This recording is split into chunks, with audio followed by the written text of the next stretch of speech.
கை குழந்தைய தூக்கிட்டு போறீங்க, கை குழந்தைய தூக்கிட்டு வரீங்க, சீன் கிரியேட் பண்றீங்க அப்படிலாம் நிறைய பேர் பேசுறீங்க. இதுல சீன் கிரியேட் பண்றதுக்கு என்ன இருக்குதுன்னு எனக்கு தெரியல. நான் கஷ்டப்பட்டு ஓட் வாங்கி குழந்தைய பெத்தாச்சு. நான் எம்எல்ஏ இப்போ. தயவு செஞ்சு மற்றவங்களோட கஷ்டத்தை புரிஞ்சுக்கலனாலும் பரவாயில்ல, ட்ரோல் பண்ணாதீங்க.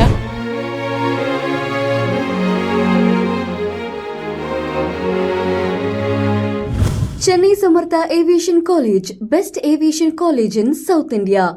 Max Gold, cash for gold. Call 044-4545-4545. And Lexco Holidays presents Behind Notes Anbulla Appa. Powered by Saubhagya Home and Kitchen Appliances. பா இந்த விஷயத்துக்கு சாரிப்பா, இந்த விஷயத்துக்கு தேங்க்ஸ்ப்பா. நான் எந்தெந்த விஷயத்துக்கு?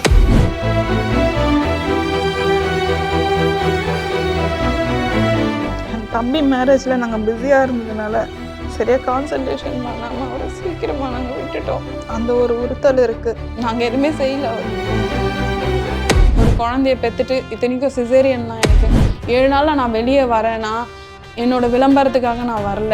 குழந்தைய ஆஃபீஸ் கிட்னு வரேன்னா, சின்ன கை குழந்தைய ஆஃபீஸ் கிட்னு வராமல் நான் அப்படியே வீட்டில் விட்டுட்டு எம்எல்ஏ ஆகிட்டீங்க, என்ன பண்ணீங்கன்னு சொல்லி நான் வந்து 15 நாளில் என்னோட தொகுதியில் 4 ஒயின் ஷாப் எடுத்திருக்கேன். நான் எழுதி போட்டு 40 வருஷமாக என் மக்கள் போராடி எடுக்க முடியாத ஸ்பாட்டு. ஆனால் நான் இப்போ எடுத்திருக்கேன். என் கை குழந்தையோட தான் வேலை செய்கிறேன். ஆனால் என் குழந்தைய நான் கண்டிப்பாக எடுத்துகிட்டு தான் வருவேன். இப்போது என்னை பார்த்து நிறைய பேர் ரோல் மாடல், நீங்கள் தான் ரோல் மாடல் அப்படி சொல்கிறாங்க. அப்போவும் அப்பா சப்போர்ட் இல்லையே, நம்ம எப்படி வின் பண்ணுவோம்? அப்பா ஒரு நேம் அந்த ஊரில், மோகன் பொண்ணா போடலாம் அப்படின்ற ஒரு நம்பிக்கை வந்து மக்கள் இடையில் வந்ததுன்னா அது காரணம் அப்பா தான். ஒரு 22 நாளுக்கு முன்னாடி எங்கள் அப்பா எனக்கு பையனாக பிறந்திருக்கிறாரு. அனைவருக்கும் வணக்கம். நான் திருவிக நகர் சட்டமன்ற தொகுதி எம்எல்ஏ பல்லவி. எல்லாருக்கும் தந்தையர் தினம் நல்வாழ்த்துக்கள். அப்பா பேர் மோகன். அவர் வந்து ஆரம்பத்துலேருந்து ரொம்ப கஷ்டப்பட்டு சின்ன சின்ன வேலைங்களை செஞ்சு தான் ஆவினில் ஒரு டிரைவராக ஜாயின் பண்ணார். எங்களை சின்னதுலேருந்தே ரொம்ப கஷ்டப்பட்டு வளர்த்தாங்க. ஆனால் வந்து அந்த கஷ்டத்தை எங்களுக்கு காட்டாமல், ஒரு டிரைவர் பொண்ணாக என்னை வளர்க்காம, எனக்கு எல்லாமே அப்பா தான் செஞ்சார். நான் விரும்பாத பொருளையும் அவர் என் பொண்ணுக்கு இது கரெக்டாக இருக்கும் அப்படின்னு சொல்லிட்டு ஆடம்பரமான பொருளை வாங்கி கொடுத்து, எப்படி சொல்கிறது, ஒரு டிரைவர் பொண்ணாக வளர்க்காம ஒவ்வொன்றுத்தையும் பார்த்து பார்த்து செஞ்சு அப்பான்ற டாப்பிக்கில் பேச சொன்னீங்க. ஆனால் எனக்கு ஃபஸ்ட்டு என்னோடய தைரியமே எங்கள் அப்பா தான்.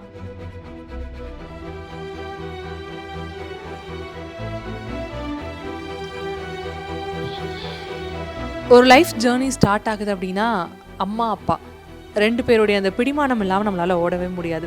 அப்பா எவ்வளோக்கு எவ்வளோ ஒரு ஸ்ட்ராங்கான ஒரு மென்னாக இருந்து உங்களை சப்போர்ட் பண்ணியிருக்காரோ, கூடவே அம்மாவுடைய ரோலும் மிகப்பெரிய ரோல். அம்மாவை பற்றி ஒரு சில வார்த்தை. அம்மா ஒரு இன்னசென்ட். அவங்க நான் அப்பாவோட இதுலேயே அவரோட வழியிலேயே இருந்ததுனால அம்மா அவங்க எப்படி சொல்கிறது, அவங்க ரொம்ப இன்னசென்ட். எதுலேயுமே இது பண்ண மாட்டேன். அவங்களுக்கு உலகமே தெரியாது. அந்த அளவுக்கு அவங்க அமைதியாகவே இருப்பாங்க. ஆனால் எனக்கு ஃபுல் அண்ட் ஃபுல் பூஸ்ட் பண்ணது, நான் பார்த்து வளர்ந்தது, என்னோட எல்லாமே எங்கள் அப்பா மட்டும்தான். இப்போ எங்கள் அம்மாக்கிட்டே சொல்லுவேன், எனக்கு அப்பா தான் எல்லாமே அப்படின்னு. அப்படிப்பட்ட அப்பாவுக்கு இன்னைக்கு பல்லவி அவர்கள் இங்கே உட்காந்து, பா இந்த விஷயத்துக்கு சாரிப்பா, இந்த விஷயத்துக்கு தேங்க்ஸ்ப்பா. நான் எந்தெந்த விஷயத்துக்கு?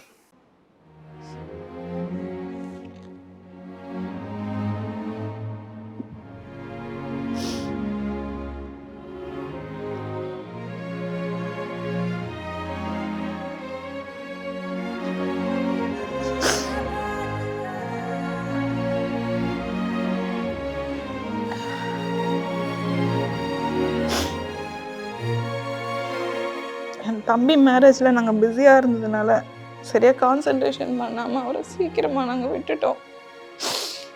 அந்த ஒரு உறுத்தல் இருக்குது. இன்னும் கொஞ்ச நாள் இருந்திருக்கலாம் அவர் என் கூட. அட்லீஸ்ட் நான் எம்எல்ஏ ஆகின வரைக்குமாச்சும் அவர் என் கூட இருந்திருக்கலாம். அவர் இப்போ இருந்திருந்தாருன்னா அவரை வேறு மாதிரி நான் வச்சு பார்த்துருப்பேன். அவர் யாரையுமே பைண்ட் பண்ணி வாழ மாட்டார். அதனால என்னவோ அவர் எங்களை விட்டு சீக்கிரமாக போயிட்டாரோ. ஃப்யூச்சரில் பொண்ணோட காலில் நிற்கணும், அப்படின்னு நினச்சி சீக்கிரம் போயிட்டார். அது தெரியல. அவர் இருந்த வரைக்குமே அவரோட இதில் தான் இருந்துட்டு போயிட்டார். நாங்கள் எதுவுமே செய்யலை அவருக்கு. எங்களுக்கு எல்லாமே செஞ்சார். இவ்வளோ தூரம் நாங்கள் வளர்ந்தோன்னா, இவ்வளோ தூரம் நாங்கள் வந்திருக்கிறோன்னா அவர் தான் காரணமே. ஆனால் அவருக்காக நாங்கள் எதுவுமே செய்யவே இல்லை. நல்ல பிள்ளைங்களாம் வளர்த்தாரு. ஊருக்குள்ளே கேட்டால் நல்ல பசங்க அப்படின்னு சொல்லுவாங்க. அது அவரோட வளர்ப்பு. அதில் ஒன்றும் நாங்கள் பெருமைப்பட்டுக்க முடியாது. ஆனால் அவருக்கு நாங்கள் எந்த கடமையும் செய்யலை. அதுதான் உண்மை. இந்த இடத்துல ஒரே ஒரு விஷயம் நான் பதிவு பண்ணணுன்னு ஆசைப்பட்றேன். கை குழந்தைய தூக்கிட்டு போகிறீங்க, கை குழந்தைய தூக்கிட்டு வரீங்க, சீன் கிரியேட் பண்ணுறீங்க, அப்படிலாம் நிறைய பேர் பேசுகிறீங்க. இதில் சீன் கிரியேட் பண்ணுறதுக்கு என்ன இருக்குதுன்னு எனக்கு தெரியல. நான் கஷ்டப்பட்டு ஓட் வாங்கி குழந்தைய பெற்றாச்சு. நான் எம்எல்ஏ இப்போ நான் சீன் கிரியேட் பண்ணி என்ன பண்ண போகிறேன்? எனக்கு கிடைக்க வேண்டியதெல்லாம் இதுக்கப்புறம் என் குழந்தை இருந்தாலும் சரி, இல்லைனாலும் சரி, நான் தூக்கிட்டு போனாலும் சரி, நான் எம்எல்ஏ தான். 7 நாள் குழந்தைய நான் தூக்கிட்டு போகிறேன் அப்படின்னும்போது என் குழந்தை எனக்கு முக்கியம். கை குழந்தைய நான் வீட்டில் விட்டுட்டு வர முடியாது. தயவு செஞ்சு மற்றவங்களோட கஷ்டத்தை புரிஞ்சுக்கலனாலும் பரவாயில்ல, ட்ரோல் பண்ணாதீங்க. அதுக்கு பதிலாக நல்ல விஷயம் வீடியோவாக எடுத்து போடுங்க. பெண் குழந்தைங்களுக்கு சப்போர்ட்டாக மோட்டிவேஷன் வீடியோ போடுங்க. அதெல்லாம் உங்களுக்கு உங்கள் சேனலுக்கு யூஸ் ஆகும். எதுக்காக என்ன பேசி நீங்கள் வியூஸ் வாங்கணும்னு அவசியமாக இருந்தால் பேசுங்க தாராளமாக. நான் வேணான்னு சொல்லலை. உங்களை நான் தப்பாக பேசுகிறதுக்கு நான் வரல. என்னோடய விஷயம் என்னென்னா, நான் 7 நாளில் ஒரு குழந்தைய பெற்றுட்டு, இத்தனைக்கும் சிசேரியன் தான் எனக்கு. 7 நாளில் நான் வெளியே வரேன்னா என்னோடய விளம்பரத்துக்காக நான் வரல. அதை புரிஞ்சுக்கோங்க. எனக்கு ஓட் போட்ட ஜனத்துங்களுக்காக தான் நான் வரேன். இப்போது நான் ஃபீல்டு ஒர்க் பண்ண முடியாது. அட்லீஸ்ட் ஆஃபீஸில் உட்காந்து வர மக்கள்கிட்ட அவங்களோட கோரிக்கையை கேட்டு அவங்களுக்கு தேவையானதை செய்யணுன்றதுக்காக தான் நான் வெளியில் வந்திருக்கிறேன். குழந்தைய ஆஃபீஸ் கிட்னு வரேன்னா, சின்ன கை குழந்தைய ஆஃபீஸ் கிட்னு வராமல் நான் எப்படி வீட்டில் விட்டுட்டு போக முடியும்னு எனக்கு தெரியல. நீங்கள் எதை வச்சு என்னை ட்ரோல் பண்ணி பேசுகிறீங்கன்னு தெரியல. ஓகே, அதெல்லாம் விட்டுருங்க. இதுக்கப்புறம் நல்ல விஷயமா பேசுங்க. நிறைய நம்ம தமிழ்நாட்டில் நிறைய விஷயம் இருக்குது. பெண் குழந்தைங்க அவங்கள உங்கள் வீட்டு குழந்தைங்கள ஃபஸ்ட்டு நீங்கள் பாதுகாப்பாக வளங்க. இவங்க பாதுகாப்பு கொடுக்கல, அவங்க பாதுகாப்பு கொடுக்கல அப்படின்றத விட்டுட்டு நம்ம குழந்தைங்களுக்கு நம்ம பாதுகாப்பாக இருப்போம். அதை நம்ம மனசில் வச்சு அதுக்கான வீடியோஸ் போடுங்க. சப்போர்ட்டாக இருங்க.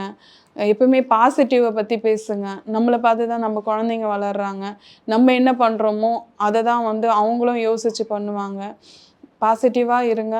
பாசிட்டிவ் விஷயத்த மட்டும் பாருங்கள். நெகட்டிவ்லாம் எடுத்து போட்டுடலாம். நான் மக்களுக்காக வேலை செய்ய வந்திருக்கிறேன். எந்த ஒரு சீனும் இல்லை இங்கே. நான் வேலை செய்யலைனாலும் என்னை கேட்க போகிறது யாரும் இல்லை. 4 பேர் என்ன ட்ரோல் பண்ணுவீங்க, எம்எல்ஏ ஆகிட்டீங்க, என்ன பண்ணீங்கன்னு சொல்லி. நான் 15 நாளில் என்னோடய தொகுதியில் 4 ஒயின் ஷாப் எடுத்திருக்கேன். நான் எழுதி போட்டு அந்த 4 ஒயின் ஷாப்பும் ரொம்ப வருஷமாக 40 வருஷமாக என் மக்கள் போராடி எடுக்க முடியாத ஸ்பாட்டு. ஆனால் நான் இப்போ எடுத்திருக்கேன். என் கை குழந்தையோட தான் வேலை செய்கிறேன். அதில் எனக்கு பெருமையாக தான் இருக்குது. நீங்கள் ட்ரோல் பண்ணுறீங்கன்னா ட்ரோல் பண்ணிக்கோங்க, எனக்கு ஒன்றும் பிரச்சனை கிடையாது. ஆனால் என் குழந்தைய நான் எடுத்துகிட்டு தான் வரேன். உங்களுக்காக பயந்துட்டு நான் வீட்டில் விட்டுட்டு வர முடியாது. கை குழந்தைய விட்டுட்டு எப்படிங்க வர முடியும்? கொஞ்சம் யோசிச்சு பேசுங்க. என்னை இவ்வளோ தைரியமாக ஒரு பொண்ணாக வளர்க்காம சின்னதுலேருந்தே 10th ஸ்டாண்டர்ட் முடிக்கும்பொழுது ஒரு பொண்ணுக்கு பைக் வாங்கி கொடுப்பாங்களான்னு எனக்கு தெரியல. ஆனால் அப்பா எனக்கு வாங்கி கொடுத்தாரு. அவங்க ஃப்ரெண்டோட பொண்ணு காலேஜ் படிக்கிறாங்கன்னு சொல்லிட்டு அவங்களுக்கு வாங்கி கொடுக்குறாங்கன்னு சொல்லிட்டு அதை பார்த்து என் பொண்ணுக்கு வாங்கி கொடுக்கணும் அப்படின்னு சொல்லிட்டு எனக்கு வாங்கி கொடுத்தாரு. இந்த ஸ்டேஜில் தான் இதை தான் செய்யணும் அப்படின்னு இல்லை. என்னை ஒரு பையனுக்கு ஈக்குவலாக என்னை வளர்த்தாரு தைரியத்தோட. அவரோட தைரியம்தான் இன்றைக்கி என்ன இந்த போஸ்டிங்கில் உட்கார வச்சுருக்குது. எதுக்கும் பயப்படக்கூடாது. அவரை பார்த்து அவர் தான் என்னோடய ரோல் மாடல், என்னோடய ஃபஸ்ட்டு ஹீரோ. என்னோடய லைஃப்பில் ஃபஸ்ட்டு ஜென்ஸு எல்லாமே அவர் தான். அவரை பார்த்து தான் ஒவ்வொன்றுத்தையும் தைரியமாக ஃபேஸ் பண்ணணும் அப்படின்ற ஒரு எண்ணம் எனக்கு வந்தது. அப்பா இருக்கிற வரைக்கும் எனக்கு பெரிய சப்போர்ட்டாக இருந்தார். அவர் எப்போ என் கூட இல்லை அப்படின்னும்போது என்னோடய சப்போர்ட் பாதி குறைஞ்சிடுச்சு. இதுக்கப்புறம் அப்பா இடத்துல இருந்து தைரியமாக ஃபேஸ் பண்ணுறதுன்னு நினைக்கும்பொழுது அந்த இடத்துல யாருமே இல்லை. இப்போது ஃபஸ்ட்டு உயர்வுன்னும்பொழுது மக்கள் இயக்கத்தில் மகளிர் அணி. அந்த மகளிர் அணின்ற டேக் என் தம்பியோட இன்விடேஷனில் போடும்பொழுதே அவர் அவ்வளோ சந்தோஷப்பட்டார்.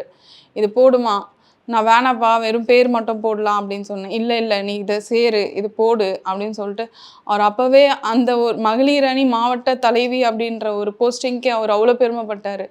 ஆனால் அவர் இறந்ததுக்கு அப்புறம் தான் எனக்கு அந்த தொகுதியோட மாவட்ட செயலாளர் என்ற போஸ்டிங் கிடச்சிது. ஆனால் அவர் இறந்தது பிறகு தான் நான் வந்து அடுத்த ஸ்டெப்பு மூவ் பண்ணனே. அப்போ நிறைய கஷ்டப்பட்டு என்னை வளர்த்தாரு. என்னோட அப்போ அந்த டைமில் ஒரு ட்ரீம் அவர் ஃப்ளைட்டில் கூட்டின்னு போகணுன்னு. ஆனால் அந்த ஒரு சுச்சுவேஷனில் அவரை நான் இழந்துட்டேன். என்னோட கனவு அவரை ஃப்ளைட்டில் இட்டுன்னு போயிட்டு அவரை காட்டணும்னு. ஆனால் அது மிஸ் ஆகிடுச்சு. அது இன்னும் எனக்கு உறுத்தலாகவே இருக்குது. அப்பா எனக்கு நிறைய செஞ்சார். ஆனால் என்னோட கனவு அவர் வந்து நான் என் சொந்த வீட்டில் ஒரு வீடு வாங்கி அவரை அங்கே வைக்கணும் அப்படின்னு. அந்த கனவு மிஸ் ஆகிடுச்சு. அதுக்கப்புறமா அவர் நிறைய திட்டு வாங்கியிருக்கிறேன். அதாவது காலையில் எழுந்துக்கணும் படிக்கணும் அப்படின்றதெல்லாம் அவரோட என்னன்னா வீட்டில் இருக்கக்கூடாது. என் பொண்ணு எங்கேயாச்சும் போயிட்டு திறமையாக ஏதாவது ஒன்று பண்ணணுன்றதுக்காகவே என்னை வந்து அவர் ஏதாவது ஒன்று சொல்லிகிட்டே இருப்பார். இதை செய்யுமா அதை செய்யுமா அப்படின்னு சொல்லிட்டு. ஆனால் நான் தைரியமாக வளர்றேன் அப்படின்ற ஒரு எண்ணம் அவருக்குள்ளே இருந்தாலும் ஆனால் வந்து என்னை வந்து டே பை டே பூஸ்ட் பண்ணுன்ற மாதிரி தான் பேசிகிட்டே இருப்பார். ஆனால் அவர் இறந்த பிறகு தான் நான் ஸ்டெப் பை ஸ்டெப்பாக வந்து என்னோடய வளர்ச்சியே அதுக்கப்புறம் தான் இருந்தது. அந்த இடத்துல நான் அவரை ரொம்ப மிஸ் பண்ணேன். ஃபஸ்ட்டு மாவட்ட செயலாளராக வாங்கும்போது நான் ரொம்ப மிஸ் பண்ணேன். அந்த போஸ்டிங் வாங்கும்போது அவர் இருந்திருந்தார்னா என்னோட இதுவே வேறு மாதிரி இருந்திருக்கும். அந்த ஊரையே வந்து அவர் எப்படி சொல்கிறது, அந்த அளவுக்கு பிரம்மாண்டமாக கொண்டாடி இருப்பார். ஆனால் அவரை நான் மிஸ் பண்ணுறேன் அந்த இடத்துல. அதுக்கப்புறமா எனக்கு சீட் கிடச்சிது. அப்போவும் அப்பா சப்போர்ட் இல்லையே, நம்ம எப்படி வின் பண்ணுவோம். அப்பா ஒரு நேம் அந்த ஊரில், அவர் இல்லை. பட் ஆனால் எல்லோரும் சப்போர்ட் பண்ணுவாங்களா அப்படின்ற ஒரு இது இருந்தது எனக்குள்ளே. ஆனால் அப்பா என் கூட இருந்து என்னை வின் பண்ண வச்சார். மோகன் பொண்ணா போடலாம் அப்படின்ற ஒரு நம்பிக்கை வந்து மக்கள் இடையில் வந்ததுன்னா அதுக்கு காரணம் அப்பா தான். அப்பா இல்லாமல் நான் இந்த கவுண்டிங்கில் வின் பண்ணேன்னா, அப்பா இருந்து எனக்கு சப்போர்ட் பண்ணியிருந்தாருன்னா இன்னும் அதிகமாக கவுண்டிங்கில் நான் வின் பண்ணியிருப்பேன். அந்த கவுண்டிங் நம்பரில் நான் கேட்கும்பொழுது கூட நான் அப்போ கூட யோசித்தேன், ஐயோ அப்பா நம்ம கூட இருந்திருந்தா இன்னும் நல்லா இருந்திருக்குமே அப்படின்ற மாதிரி. எனக்கு ஆக்சுவலி கவுன்சிலர் சீட்டுக்கு ஃபஸ்ட்டு தளபதி சப்போர்ட்டில் கவுன்சிலர் சீட் வாங்குமா அப்படின்னு சொல்லிட்டு 2019 20 21 சொன்னார். நான் போயிட்டு தலைமையில் ஃபைட் பண்ணேன். அவர் நிறைய சப்போர்ட் பண்ணார். பரவாயில்ல நீ தோத்தாலும் பரவாயில்ல நீ நில்லு அப்படின்னு சப்போர்ட் பண்ணார். ஆனால் இப்போது எம்எல்ஏ சீட்டு கிடச்சி நான் வின் பண்ணியிருக்கிறேன். ஆனால் அவர் என் கூட இல்லை. அப்போது தம்பிக்கு மேரேஜ் 10 டேஸில். அப்பா இறக்க போகிறதுக்கு முன்னாடி 10 டேஸ்க்கு முன்னாடி தான் இறந்துட்டார். நாங்கள் இன்விடேஷன் வைக்கிற பிஸியில் இருந்தோம். அவர் சுகர் வந்து கால் எடுத்துட்டு, அதாவது ஒரு விரல் மட்டும் ரிமூவ் பண்ணிட்டாங்க. ஆனால் அவர் ஹாஸ்பிட்டல்லையே ஏதாவது ஆகிட போகுதுன்ற பயத்தில் டிஸ்சார்ஜ் வாங்கின்னு வீட்டுக்கு வந்துட்டார். நாங்கள் வீட்டில் வச்சு மானிட்டர் பண்ணி தான் பார்த்தோம். ஆனால் மிட் நைட்டில் இறந்துட்டாருன்னும் போது நாங்கள் யாருமே அவர் கூட இல்லை. லாஸ்ட்டாக அவர் என்கிட்ட பேசுனது என்னென்னா, தம்பி கல்யாணம் அந்த வேலையை பாருமா, ஹாஸ்பிட்டலில் பேசினார். கல்யாண வேலையை பாருமா, நீ ஏன் இங்கே இருக்கிற, நீ போ, அதுதான் சொன்னார். மறுநாள் டிஸ்சார்ஜ் வாங்கின்னு வந்துட்டார். நான் இன்விடேஷன் வைக்கிற பிஸியில் நான் அவரை போய் பார்க்கல அன்றைக்கி ஒரு நாள் ஃபுல்லுமே. அப்பா நினச்சதை விட நான் பெரிய லெவலில் வந்துட்டேன்.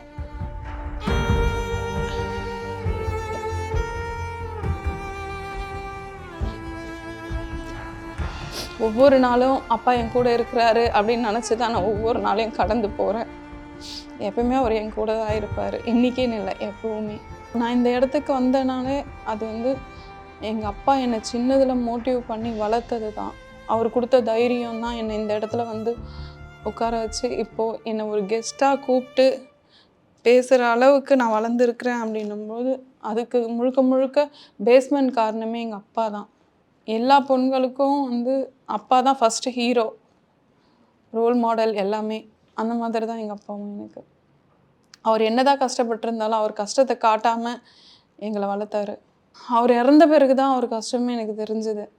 அவர் இல்லாத போது தான் அந்த இடத்த வந்து யாராலும் ஃபில் பண்ண முடியாது.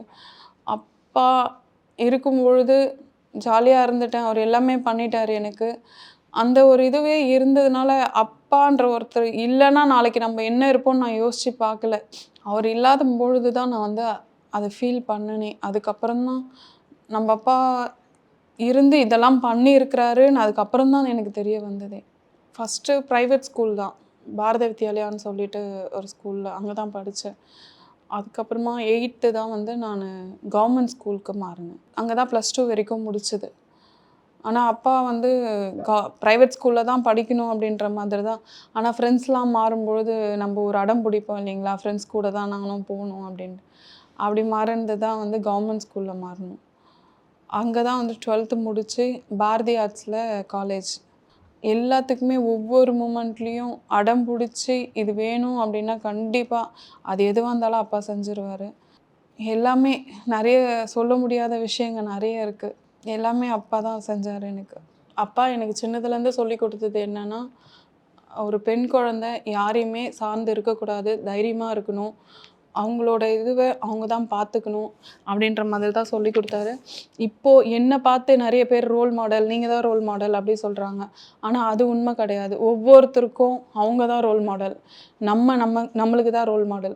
அந்த மாதிரி நம்ம பசங்களை, நம்ம பெண் குழந்தைங்கள தைரியமாக வளர்க்கணும். ஒவ்வொன்றுத்தையும் சொல்லி கொடுத்து வளங்க. குழந்தைங்கள தைரியமாக வளங்க, பயப்படாத. எதுவாக இருந்தாலும் ஓப்பனாக பேசுகிற மாதிரி எங்கள் அப்பா எனக்கு கொடுத்த தைரியம் இன்றைக்கி இங்கே உட்காண்ட்ருக்குறேன்.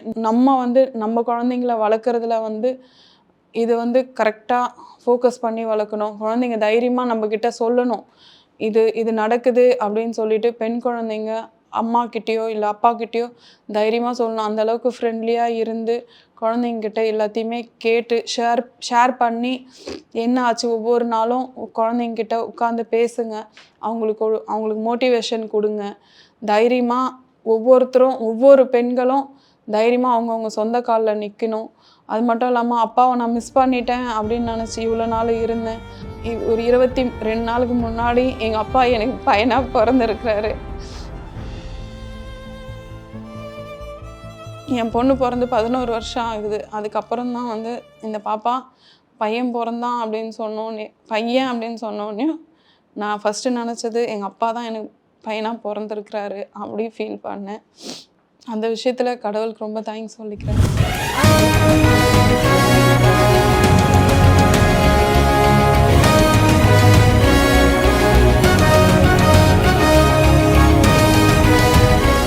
பிஹைண்ட் வுட்ஸ் அன்புள்ள அப்பா title sponsor Chennai Samirtha aviation, hotel management, nursing.